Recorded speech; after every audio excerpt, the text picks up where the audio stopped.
ஸ்டாலின் அரசு அண்ணா பல்கலைக்கழகத்தில் நடந்த பாலியல் வன்கொடுமையில் ஈடுபட்ட ஞானசேகரனுக்கு 6 மாதத்திலேயே தண்டனை பெற்றுக் கொடுத்தது. பெருசாக சாதித்து விட்டதாக கூறிக்கொண்டது.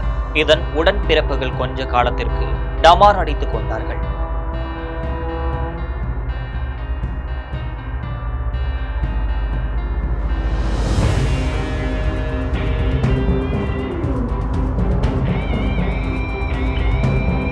அந்த வகையில் இன்றொன்று சம்பவம் நடந்திருக்கிறது.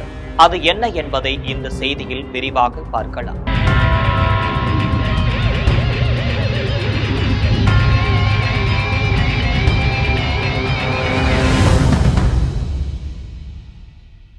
திருவள்ளூர் மாவட்டத்தைச் சேர்ந்த சிறுமி ஜூலை 12ஆம் தேதி பள்ளி முடித்துவிட்டு தனியாக பாட்டி வீட்டிற்கு நடந்து சென்றுள்ளார். அப்போது அவரை பின்தொடர்ந்து வந்த இளைஞர் சிறுமியை வலுக்கட்டாயமாக அருகில் உள்ள மாந்தோப்புக்கு தூக்கி சென்று சொல்ல முடியாத அளவிற்கு பாலியல் சித்திரவதையில் ஈடுபட்டுள்ளார். அதனால் ஏற்பட்ட வலி தாங்க முடியாமல் சிறுமி தன்னை விட்டுவிடும்படி கெஞ்சியிருக்கிறார்.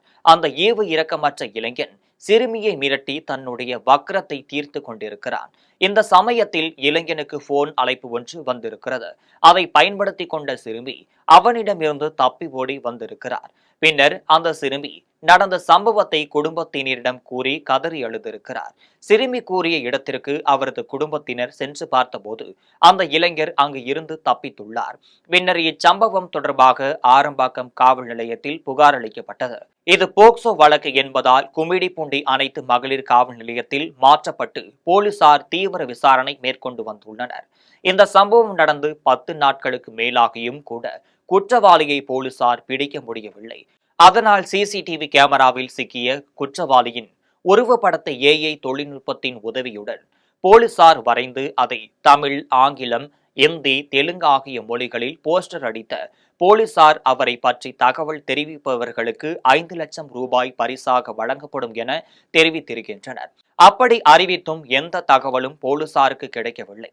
இதையடுத்து வடக்கு மண்டல IG அஸ்ரா கர்க் உத்தரவின் பேரில் காஞ்சிபுரம் DIG தேவராணி, திருவள்ளூர் மாவட்ட SP விவேகானந்தா சுக்லா ஆகியோர் மேற்பார்வையில்தான் 10க்கு மேற்பட்ட தனிப்படைகள் அமைத்து குற்றவாளியை வலைவீசி தேடி வந்துள்ளனர். இந்த சமயத்தில்தான் ஆந்திராவில் உள்ள சூலூர்பேட்டை ரயில் நிலையத்தில் இளைஞன் ஒருவன் பதுங்கியிருப்பதாக தகவல் தனிப்படை போலீசாருக்கும் ஜூலை 24ஆம் தேதி கிடைத்திருக்கிறது. உடனடியாக அங்கு சென்ற போலீசார் அந்த இளைஞரிடம் தீவிர விசாரணை மேற்கொண்டிருக்கின்றனர். அப்போது AI தொழில்நுட்பத்தில் வரைந்த குற்றவாளியின் உருவப்படத்துடன் அந்த இளைஞரின் உருவமும் ஒத்துப்போனது. உடனடியாக அவனை செல்போனில் படம் பிடித்த தனிப்படை போலீசார் அதை கும்மிடிப்பூண்டி DSP ஜெயஸ்ரீக்கு அனுப்பி வைத்தனர். இதையடுத்து அந்த இளைஞரின் போட்டோவை சிறுமியிடம் காண்பித்த போது இவன்தான் என அந்த சிறுமி கூறியிருக்கிறார். ஆனால் சூலூர்பேட்டையிலிருந்து அந்த இளைஞனை போலீசார் கும்மிடிப்பூண்டிக்கு அழைத்து வந்தனர். இதற்கிடையே குற்றவாளி சிக்கிவிட்டான் என்ற தகவல் ஆரம்பாக்கம் பகுதி முழுவதும் காட்டுத்தீ போல் பரவி இருக்கிறது. உடனடியாக ஆரம்பாக்கம் காவல் நிலையத்திற்கு 100க்கும் மேற்பட்டவர்கள் குவிந்திருக்கின்றனர்.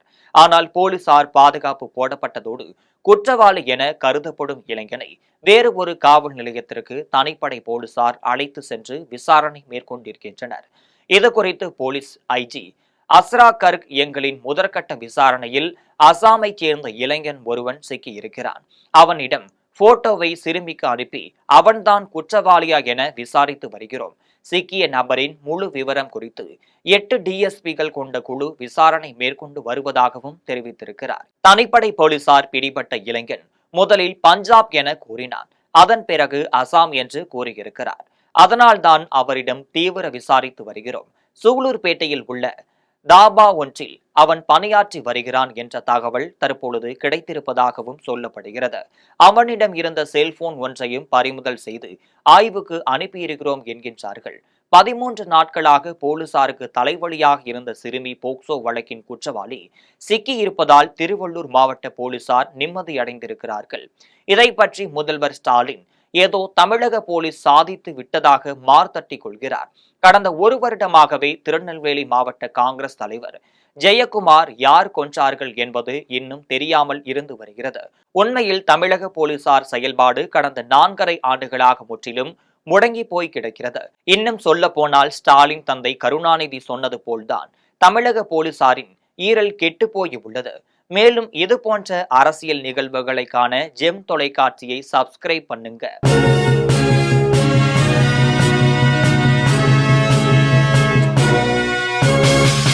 உடனுக்குடன் அப்டேட் தெரிந்து கொள்ள ஜெம் டிவி தமிழ் ஆப்பை இன்ஸ்டால் செய்யவும்.